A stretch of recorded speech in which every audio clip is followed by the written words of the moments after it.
Então ela é uma transexual chamada Flávia. Então ela está na minha aula. E aí eu falo assim, Bruno, aí o que você vai falar?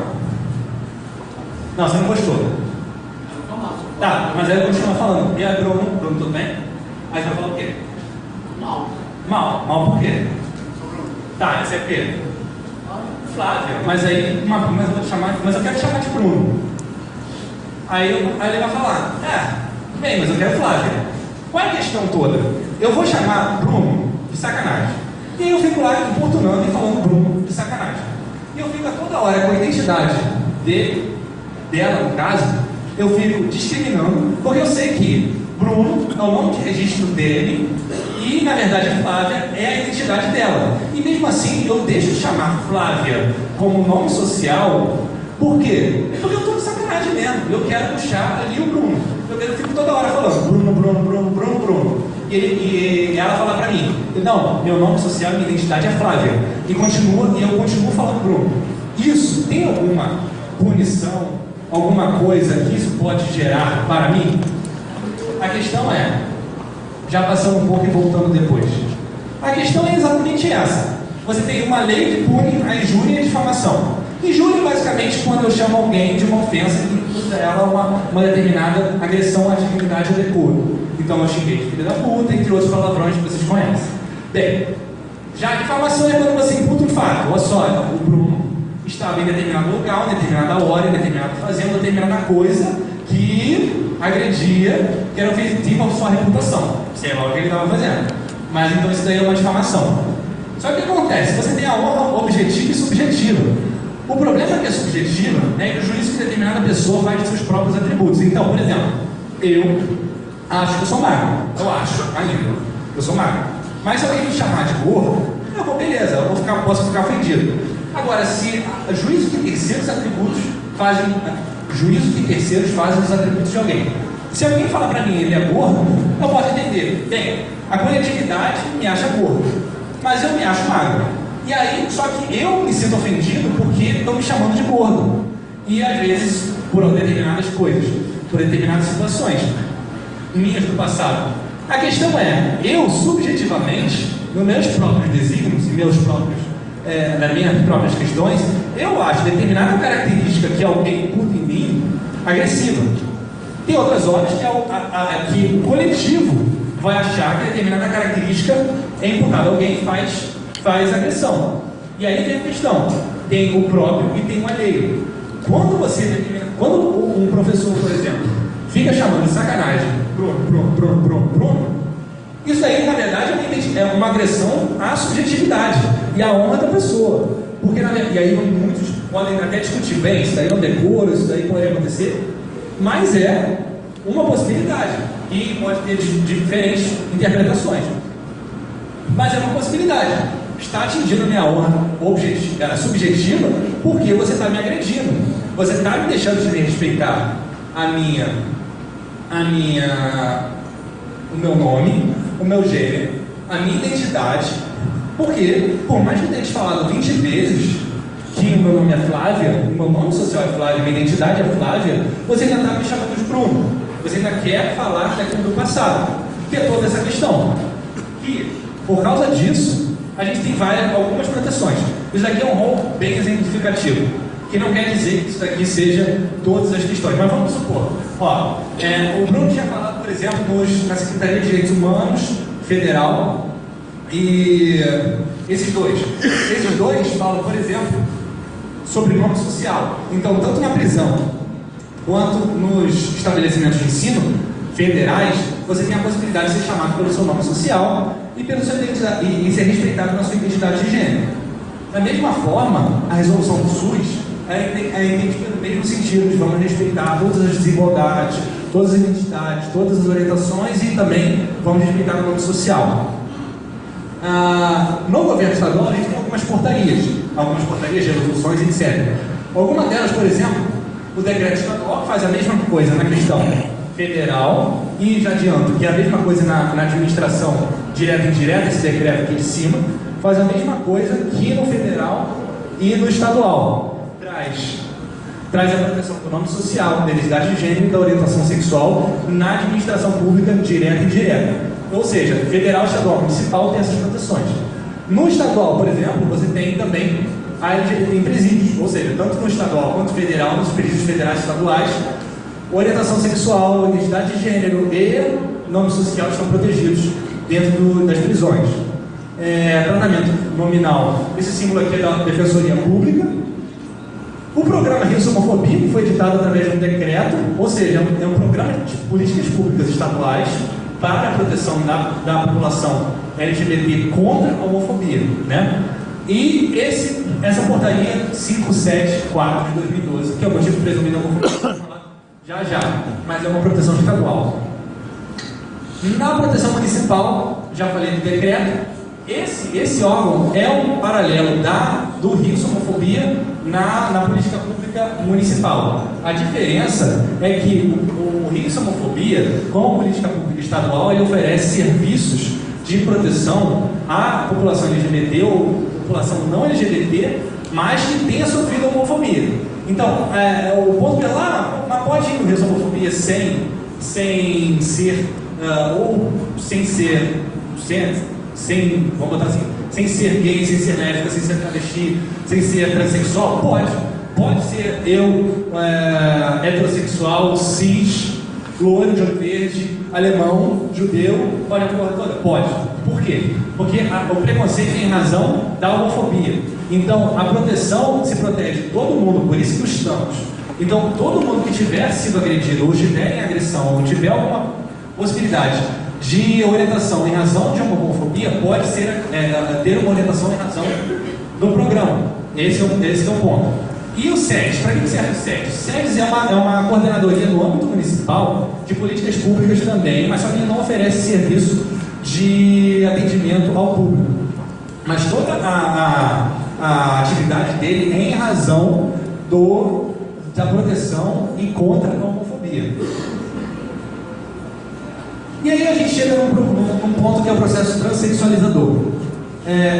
Pergunta: para retificar o meu nome, que se chama a requalificação civil, ou seja, para eu mudar o meu nome de Bruno, não, na verdade o nome dele de Bruno para Flávia, ele precisa alterar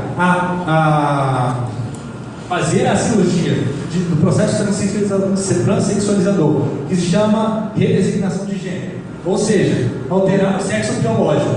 Ele precisa disso para se requalificar civilmente, ou seja, eu preciso mudar meu órgão sexual para mudar o meu nome. Esse era o mito. Então todo mundo falava, para ver transexual, para mudar o seu nome, para ser transexual, eu preciso participar do programa de transexualizador. E eu só posso alterar o meu nome depois de ter feito o processo, antes não pode. Esse é o mito. Só que o que acontece? Foi mudando o tempo e foi mudando as concepções. Hoje em dia, por mais que ainda se ache, ainda se tenha essa concepção, essa ideia, isso não é verdade. Por quê? Porque a ideia está toda na identidade.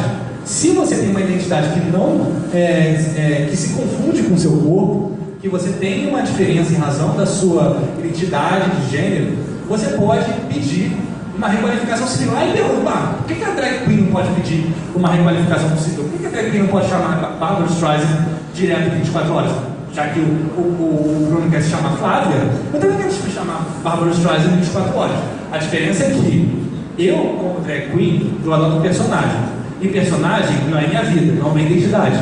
Eu não sou Barbra Streisand em 24 horas. Eu não sou Barbra Streisand porque eu me identifico com a Barbra Streisand. Posso até me identificar com o personagem, mas não é minha condição de gênero. Logo, a questão é, eu sou Flávia e o Bruno é Flávia porque se identifica com o gênero, se identifica com a questão de ser Flávia. E isso faz toda a diferença. Por isso que tende a requalificação. E por isso que o processo transexualizador é independente. O processo transexualizador é independente. E o nome é uma condição. Uma condição para eu exercer a minha identidade de gênero, eu tenho que ter o meu nome social e, em consequência, como um passo posterior, eu tenho que ter o meu nome de registro alterado. É como se fossem várias etapas, que na verdade devia ser tudo uma etapa só, independente do processo transexualizador. E aí a pergunta, vem algumas regulamentações, por exemplo, o Conselho Federal de Medicina, que regulamenta a questão do processo, vem a questão da Política Nacional de Saúde Integral LGBT, entre outros. E aí a pergunta é, bem, por isso que você tem a CID-10 lá, tratando como o transexualismo como um mal-estar de inadaptação de referência ao seu próprio corpo, de sexo, ao seu próprio sexo anatômico. Ou seja, ele acha assim, o que eles entendem? Eles entendem que o meu sexo biológico anatômico está errado. E por causa disso, eu tenho desejo a submeter-me a uma condição, a uma intervenção cirúrgica. Então, na verdade, em nenhum momento se pergunta, bem, ela se identifica com a identidade de gênero ou é só simplesmente uma rejeição ao seu sexo anatômico, que na verdade seria o seu sexo biológico. Então, toda a questão está desvirtuada. Todo o problema está desvirtuado.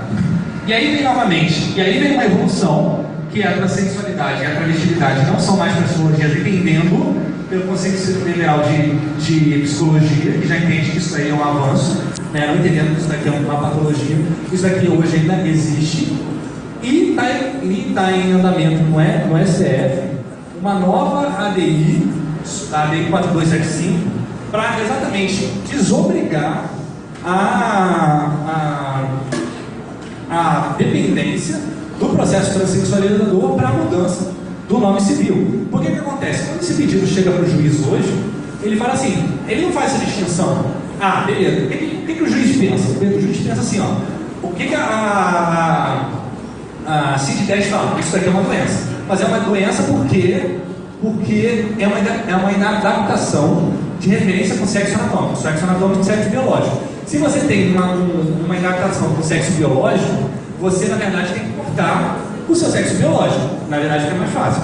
E aí, beleza, se você tem que se submeter a uma cirurgia, e você pede, bem, ele fez a cirurgia? Não fez a cirurgia. Então eu não posso dar o pronome. O que passa totalmente diferente de uma condição de gênero. Então, quando o juiz ele analisa friamente a lei, ele vai olhar, bem, quais são as condições? Condições é doença é transexualidade, transexualidade é processo transexualizador, processo transexualizador, em geral, a mudança de nome. Só que, graças a Deus, tem algumas decisões que entendem que não precisa e já dão a possibilidade de travestis usarem o seu nome social e também fazerem a mudança do seu nome social já é comum, mas a substituição do prenome e do sexo nas suas identidades e tudo mais, em razão da sua identidade de gênero. Por quê? E aí tem toda a questão. Porque qual era o problema? Antigamente, quando você tinha isso chegava para o juiz tinha algumas possibilidades. Ele chegava e falava assim, bem, eu tenho 4 possibilidades. Quando uma travesti, ou uma transexual, que era mais fácil, só hoje que a travesti está conseguindo fazer essa alteração do nome de registro. Quando isso chegava para transexual, e o juiz olhava isso, ele tinha 4 possibilidades. A primeira era falar assim, eu posso não fazer nada, eu posso deixar, já que teu CPF, já que teu INSS vai ficar igual, já que toda a documentação vai ficar com a mesma coisa, mesmo número, não vai mudar em nada, seu RG vai continuar o mesmo, por que vai mudar o nome? Então, beleza, vai continuar a mesma coisa. Só que tinha pessoas que entendiam assim, eu vou alterar o RG em 3 possibilidades. Eu posso alterar dizendo logo embaixo do nome, alterado por decisão judicial e não alterar a certidão de nascimento. Terceira possibilidade, eu posso alterar no teu RG e também na certidão de nascimento, alterando por decisão judicial. Ou a quarta, só a terceira, alterado só na certidão de nascimento. Então pode ficar lá, alterado por decisão judicial. Ou que são as 4 possibilidades. Já falei as 4. Isso, já falei as 4. Então o que acontece? Posso alterar para RG, ou no certidão, ou não alterar em nenhuma das duas. O que está acontecendo agora é um movimento de não alteração em nenhuma, o que é um ponto positivo, porque ninguém tem mais obrigação de levar esse fardo ainda na sua RG e na sua certidão de nascimento, dizendo, olha só, eu tenho direito a esse nome, beleza, me foi concedido, mas está lá escrito que foi alterado por decisão judicial. Por acaso, alguém que bota aqueles nomes ridículos que as pessoas são identificadas, que pedem depois a mudança do nome, tem que ficar com essa droga embaixo do seu RG ou na certidão de nascimento, que foi mudado para, sei lá, aqueles nomes malucos, sei lá, Cláudio Júnior Vera 3, 4, que fica aqueles nomes.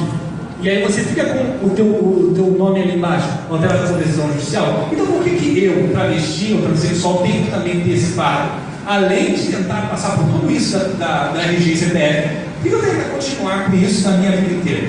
Sim, essa é a questão. E, como dificuldade, a gente tem, por exemplo, hoje, o homicídio qualificado e injúria por preconceito. A injúria por preconceito hoje, ela termina exatamente aqui. Ela só identifica essas possibilidades que não são identificadas como nos projetos. E quando você fala motivo torpe, motivo fútil, você não tem uma qualificadora como feminicídio. Então, quando você mata alguém em razão da sua orientação sexual ou identidade de gênero, você tenta enquadrar como o motivo torpe ou o motivo fútil. Só que mesmo assim, o juiz ainda tem uma dificuldade enorme de entender que, em reconhecer, na verdade, como motivo fútil. Então vamos dizer assim, eu e Bruno estávamos lá andando, e aí ele tinha namorado e aí foi agredido em razão de estar com as mãos juntos. E aí por isso, a razão de homofobia. E aí o juiz vai dizer, não, isso aí é motivo fútil, isso aí é uma coisa que é dispendiosa, tudo mais. E aí por isso, eu estava andando e eu reconheço isso. Só que eu não reconheço a homofobia. Eu reconheço que isso daí é um motivo fútil. Porque é um problema, porque você acaba que o judiciário também afirma a mesma discriminação existente, por não ter uma legislação específica. Que volta lá no início, toda aquela questão de por que ter um feminicídio na questão de homicídio em cima de condição de mulher, para efetivamente dar essa proteção de fazer a pessoa, o juiz reconhecer, o judiciário, a sociedade civil, reconhecer que existe uma condição que está sendo agredida. Que efetivamente me leva à última minha consideração, motivo presumido de homofobia. Eu e o estou andando na rua e a gente é agredido em razão da nossa orientação sexual ou identidade de gênero. E aí a gente vai para a delegacia. A gente quer fazer uma registro de ocorrência, qualquer que seja o crime. O policial, ele tem uma norma agora, que ele ele é obrigado, através dessa resolução, se tiver, por motivo de preconceito e discriminação, quanto a sua orientação sexual ou identidade de gênero, ele é obrigado a botar lá no quadrinho, motivo. Tem sempre motivos lá, motivo. E tem um motivo chamado motivo presumido de homofobia. Esse motivo presumido de homofobia, qual é o problema? Os policiais falam, você estava na rua, não era porque eles acharam que vocês amigos, porque ele não gostou do teu cabelo, porque, sei lá, ele achou que ia cair um vaso na tua cabeça de empurrou de sacanagem. Não, aí o que acontece?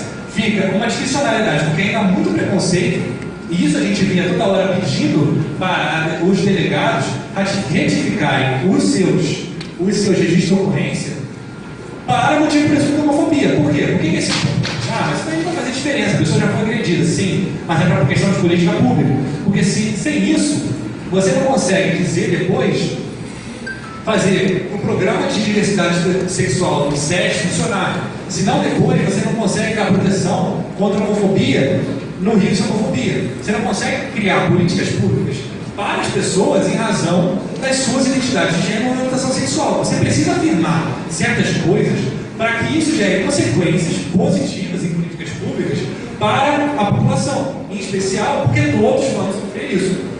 E aí, caso os avanços, caso sofra alguma coisa, caso tenha alguma coisa, as consequências que hoje se tem no estado do Rio de Janeiro positivamente são exatamente essas duas, além de outras, no caso, mas assim, em razão de programas, SES e homofobia. Então, esses são os programas. Obviamente, eu acho que vocês já viram alguma vez na Central do Brasil aquele letreiro imenso que tem homofobia, ali que tem aquele 0800-023-467.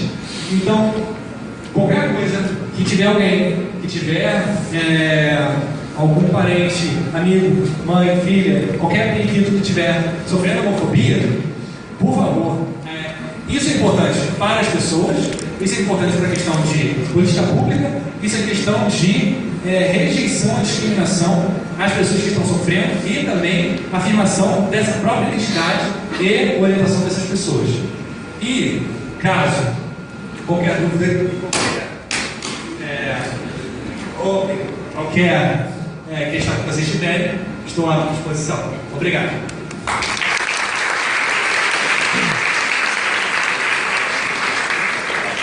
Obrigado, José. Antes de continuarmos, eu queria registrar a presença das professoras Luciana e a Rita, que chegaram depois, e fazer um pequeno lembrete prático para vocês. É muito comum as pessoas chegarem, abrirem a porta e não fecharem, porque às vezes a gente está aqui com ar-condicionado e sempre tem um sensível perto e fica fechando. Se você abriu a porta, feche. Porque a gente fica aqui nesse forno, porque o ar bate todo pela porta dela. Isso lembrou muito meu pai. Você conhecia a educação da pessoa pelo jeito de tratar uma porta. Então, a pessoa que abre e não fecha é um irresponsável. Bom, também, antes de continuarmos, a professora Sheila está lembrando aqui, lembrar a vocês que hoje à tarde tem aquele estudo simulado da tia Wanda, né? Então todos estão convidados, não esqueçam de participar, que o negócio é show, tá? Bom, agora, por favor, as perguntas. Quem tiver fazer perguntas, a gente pede, vou pedir a ajuda da colega ali, que vai pegar o microfone, que assim que você se identifique, porque o professor Rogério não os conhece, e a gente acha importante que você diga quem é você, quer dizer, seu nome, que período está, porque o período você já sabe que tipo de conhecimento você tem que ter, ou você está isento, né, de saber pelo fato de estar naquele período, tá bom? Querida, o seu próximo. Obrigado. Bom dia. Meu nome é José Carvalho, sou aluno de Direito do quarto período. A minha pergunta se dirige ao professor Bruno Rosolino. Bom dia, professor. Eu entendi perfeitamente o que o senhor falou dos caixotes, tratar os desiguais, né, na medida das suas desigualdades. O senhor falou sobre Bolsa Família, é um programa excelente, já li algumas coisas. Só que eu anotei um negócio aqui que diz o seguinte: está havendo uma banalização do programa, não está havendo uma banalização do benefício, e muitas pessoas que não precisam estão tendo acesso a ele. Não seria uma questão de fiscalização? Então ela é uma transexual chamada Flávia. Então ela está na minha aula. E aí eu falo assim, Bruno, aí o que você vai falar? Não, você não gostou. Tá, mas aí eu continuo falando. E aí, Bruno, tudo bem? Aí você vai falar o quê? Mal. Mal por quê? Tá, esse é o quê? Flávia. Mas aí, mas eu quero te chamar de Bruno. Aí ele vai falar, bem, mas eu quero Flávia. Qual é a questão toda? Eu vou chamar Bruno de sacanagem. E aí eu fico lá importunando e falando Bruno de sacanagem. E eu fico a toda hora com a identidade dela, no caso, eu fico discriminando, porque eu sei que Bruno é o nome de registro dele e, na verdade, a Flávia é a identidade dela. E mesmo assim, eu deixo de chamar Flávia como nome social. Por quê? Porque eu estou de sacanagem mesmo. Eu quero puxar ali o Bruno. Eu fico toda hora falando Bruno. E ela fala pra mim, não, meu nome social e minha identidade é Flávia. E eu continuo falando Bruno. Isso tem alguma punição, alguma coisa que isso pode gerar para mim? A questão é, já passando um pouco e voltando depois, a questão é exatamente essa. Você tem uma lei que pune a injúria e a difamação. Injúria, basicamente, quando eu chamo alguém de uma ofensa que considera uma determinada agressão à dignidade ou decoro. Então eu xinguei de filha da puta, entre outros palavrões que vocês conhecem. Bem, já a difamação é quando você imputa um fato. Olha só, o Bruno estava em determinado lugar, em determinada hora, em determinada fazendo determinada coisa que agredia, que era ofensiva à sua reputação. Sei lá o que ele estava fazendo. Mas então isso daí é uma difamação. Só que o que acontece? Você tem a honra objetiva e subjetiva. O problema é que é subjetiva, né, que o juízo de determinada pessoa faz de seus próprios atributos. Então, por exemplo, eu acho que eu sou magro. Eu acho ainda. Eu sou magro. Mas se alguém me chamar de gordo, eu vou, beleza, posso ficar ofendido. Agora, se juízo que terceiros atributos fazem os atributos de alguém. Se alguém falar para mim ele é gordo, eu posso entender. Bem, a coletividade me acha gordo, mas eu me acho magro. E aí, só que eu me sinto ofendido porque estão me chamando de gordo. E às vezes, por determinadas coisas, por determinadas situações minhas do passado. A questão é, eu subjetivamente, nos meus próprios desígnios e nas minhas próprias questões, eu acho determinada característica que alguém imputa em mim agressiva. Tem outras horas que o coletivo vai achar que determinada característica é imputada a alguém e faz agressão. E aí tem a questão, tem o próprio e tem o alheio.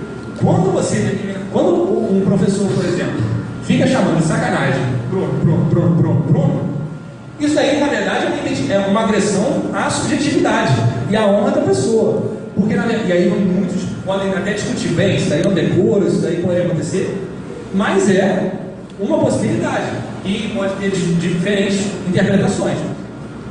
Mas é uma possibilidade. Está atingindo a minha honra subjetiva porque você está me agredindo. Você está me deixando de respeitar o meu nome, o meu gênero, a minha identidade. Porque, por mais que eu tenha te falado 20 vezes que o meu nome é Flávia, o meu nome social é Flávia, minha identidade é Flávia, você ainda está me chamando de Bruno. Você ainda quer falar daquilo do passado. Tem toda essa questão. E, por causa disso, a gente tem algumas proteções. Isso daqui é um rol bem exemplificativo, que não quer dizer que isso daqui seja todas as questões. Mas vamos supor, o Bruno tinha falado, por exemplo, na Secretaria de Direitos Humanos Federal, e esses dois falam, por exemplo, sobre nome social. Então, tanto na prisão quanto nos estabelecimentos de ensino federais, você tem a possibilidade de ser chamado pelo seu nome social e ser respeitado na sua identidade de gênero. Da mesma forma, a resolução do SUS entende pelo mesmo sentido de vamos respeitar todas as desigualdades, todas as identidades, todas as orientações e também vamos respeitar o nome social. No governo estadual, a gente tem algumas portarias, resoluções, etc. Alguma delas, por exemplo, o decreto estadual faz a mesma coisa na questão federal, e já adianto que é a mesma coisa na administração direta e indireta, esse decreto aqui de cima, faz a mesma coisa que no federal e no estadual. Traz a proteção do nome social, da identidade de gênero e da orientação sexual na administração pública direta e indireta. Ou seja, federal, estadual, municipal tem essas proteções. No estadual, por exemplo, você tem também tem presídios, ou seja, tanto no estadual quanto no federal, nos presídios federais e estaduais, orientação sexual, identidade de gênero e nome social estão protegidos dentro das prisões. Tratamento nominal, esse símbolo aqui é da Defensoria Pública. O programa Rio Homofobia, que foi editado através de um decreto, ou seja, é um programa de políticas públicas estaduais para a proteção da população LGBT contra a homofobia, né? E essa portaria 574 de 2012, que é o motivo presumido da homofobia, já, mas é uma proteção estadual. Na proteção municipal, já falei do decreto, esse órgão é um paralelo do risco à homofobia na política pública municipal. A diferença é que o risco à homofobia, como política pública estadual, ele oferece serviços de proteção à população LGBT ou população não LGBT, mas que tenha sofrido homofobia. Então, o ponto é lá, mas pode ir no risco à homofobia sem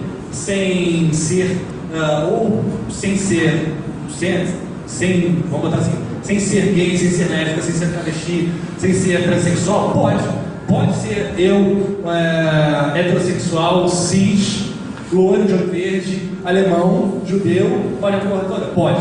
Por quê? Porque o preconceito tem razão da homofobia. Então, a proteção se protege todo mundo, por isso que estamos.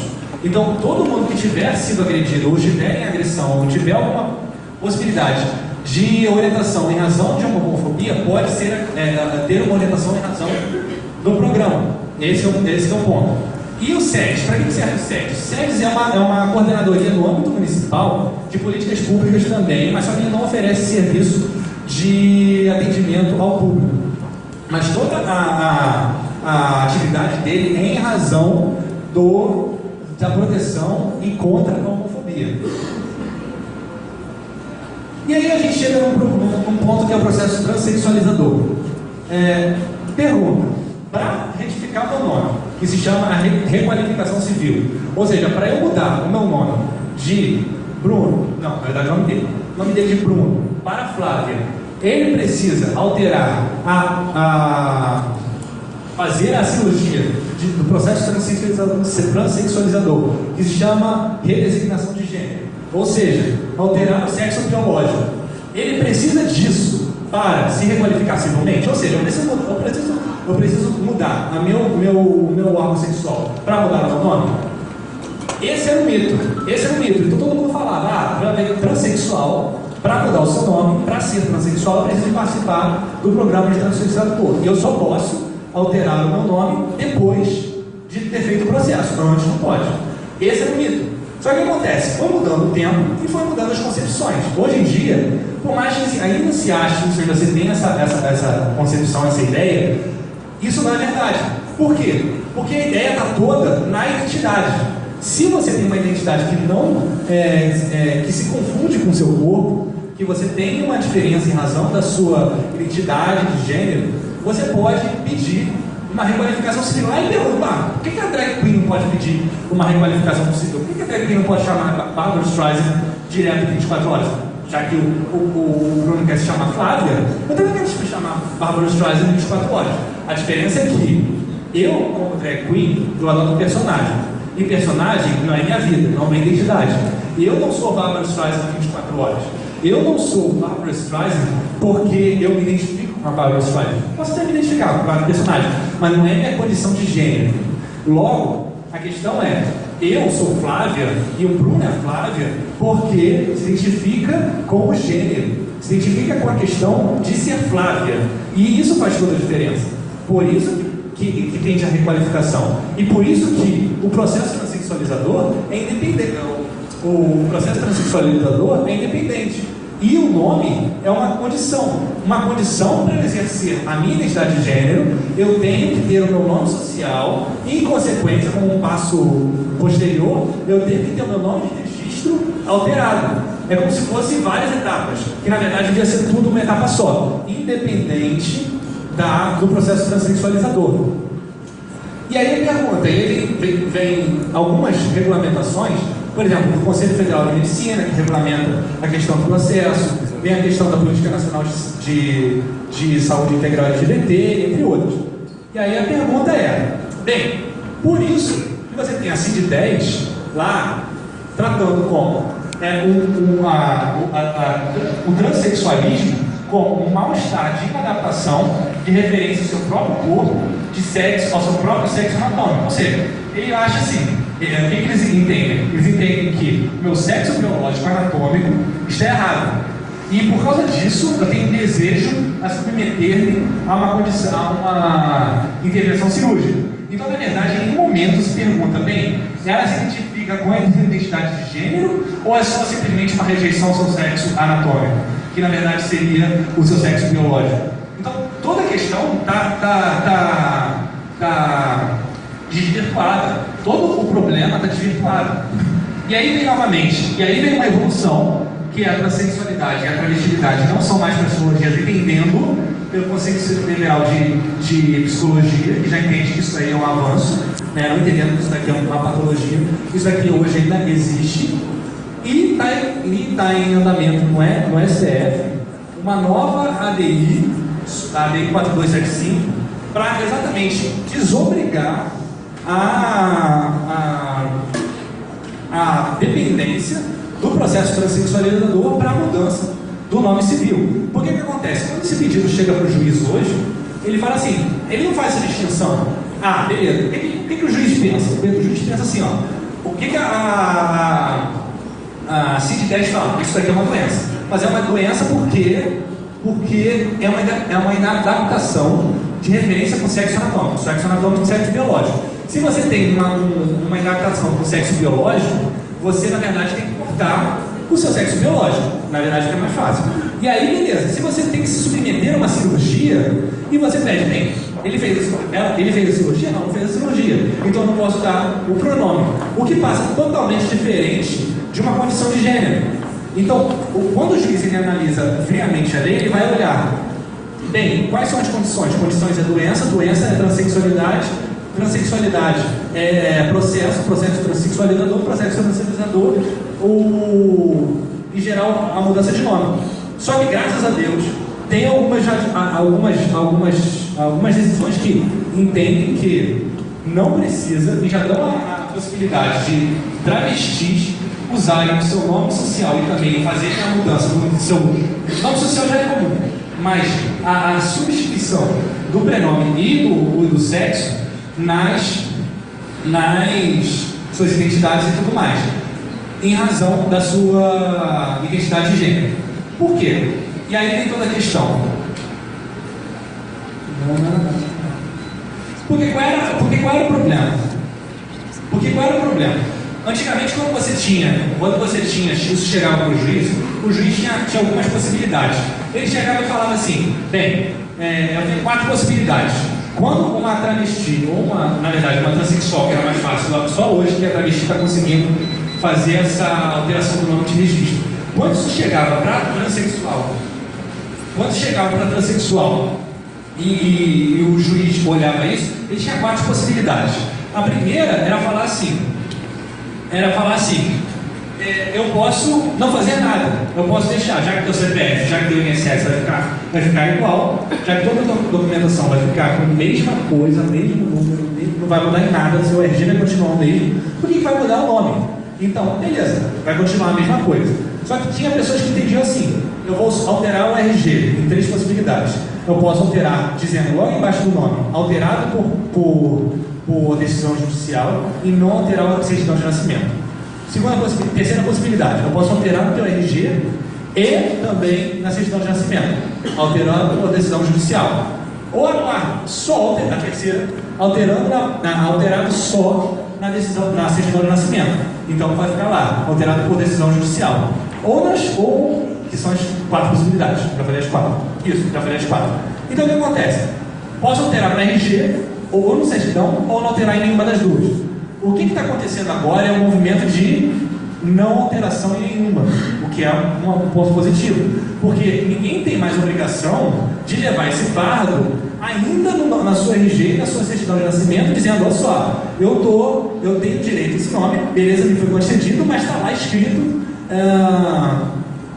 que foi alterado por decisão judicial. Por acaso, alguém que bota aqueles nomes ridículos que as pessoas são identificadas, que pedem depois a mudança do nome, tem que ficar com essa droga embaixo do seu RG ou na certidão de nascimento, que foi mudado para, aqueles nomes malucos, Cláudio Júnior Vera 3, 4, que fica aqueles nomes.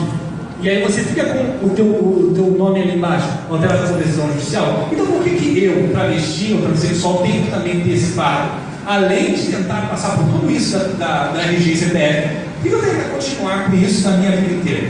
Sim, essa é a questão. E, como dificuldade, a gente tem, por exemplo, hoje, o homicídio qualificado e a injúria por preconceito. A injúria por preconceito hoje, ela termina exatamente aqui. Era só identificar essas possibilidades que não são identificadas como nos projetos. E quando você fala motivo torpe, motivo fútil, você tem uma qualificadora como feminicídio. Então, quando você mata alguém em razão da sua orientação sexual ou identidade de gênero, você tenta enquadrar como motivo torpe ou motivo fútil. Só que mesmo assim, os juízes ainda têm uma dificuldade enorme de entender e reconhecer, na verdade, como motivo fútil. Então vamos dizer assim, eu e Bruno estávamos lá andando, e aí ele tinha namorado e ele foi agredido em razão de estar com as mãos juntas. E aí por isso, a razão de homofobia. E aí o juiz vai dizer, não, isso aí é motivo fútil, isso aí é uma coisa dispendiosa e tudo mais. E aí por isso, eles estavam andando e eu reconheço isso. Só que eu não reconheço a homofobia. Eu reconheço que isso daí é um motivo fútil. Porque é um problema, porque você acaba que o judiciário também afirma a mesma discriminação existente, por não ter uma legislação específica. Que volta lá no início, toda aquela questão de o que é ter um feminicídio na questão de homicídio em cima de condição de mulher, para efetivamente dar essa proteção de fazer a pessoa, o juiz reconhecer, o judiciário e a sociedade civil reconhecer que existe uma condição que está sendo agredida. Que efetivamente me leva à última minha consideração: motivo presumido de homofobia. Eu estou andando na rua e a gente é agredido em razão da nossa orientação sexual e identidade de gênero. E aí a gente vai para a delegacia. A gente quer fazer uma medida de ocorrência, qualquer que seja o crime. O policial, ele tem uma norma agora, que ele ele é obrigado, através dessa resolução, se tiver, por motivo de preconceito e discriminação, quanto a sua orientação sexual ou identidade de gênero, ele é obrigado a botar lá no quadrinho, motivo. Tem sempre motivos lá, motivo. E tem um motivo chamado motivo presumido de homofobia. Esse motivo presumido de homofobia, qual é o problema? Os policiais falam: você estava na rua, não era porque eles acharam que vocês amigos, porque ele não gostou do teu cabelo, porque, sei lá, ele achou que ia cair um vaso na tua cabeça e te empurrou de sacanagem. Não, aí o que acontece? Fica uma discricionalidade, porque ainda há muito preconceito, e isso a gente vinha toda hora pedindo para os delegados retificarem os seus registros de ocorrência para motivo presumido de homofobia. Por quê? Por que esse mas isso aí não vai fazer diferença, a pessoa já foi agredida, sim, mas é para questão de política pública. Porque sem isso, você não consegue dizer depois, fazer um programa de diversidade sexual do SES funcionar. Senão depois você não consegue dar proteção contra a homofobia no risco de homofobia. Você não consegue criar políticas públicas para as pessoas em razão das suas identidades de gênero e orientação sexual. Você precisa afirmar certas coisas para que isso gere consequências positivas em políticas públicas para a população, em especial porque todos vamos sofrer isso. E aí, caso os avanços, caso sofra alguma coisa, caso tenha alguma coisa, as consequências que hoje se tem no estado do Rio de Janeiro positivamente são exatamente essas duas, além de outras, no caso, mas assim, em razão de programas, SES e homofobia. Então, esses são os programas. Obviamente, eu acho que vocês já viram alguma vez na Central do Brasil aquele letreiro imenso que tem risco de homofobia, ali que tem aquele 080234667. Então, qualquer coisa que tiver alguém, que tiver algum parente, amigo, mãe, filha, qualquer periquito que estiver sofrendo homofobia, por favor, isso é importante para as pessoas, isso é importante para a questão de política pública, isso é questão de rejeição à discriminação às pessoas que estão sofrendo e também afirmação dessa própria identidade e orientação dessas pessoas. E, caso qualquer dúvida, qualquer questão que vocês tiverem, estou à disposição. Obrigado.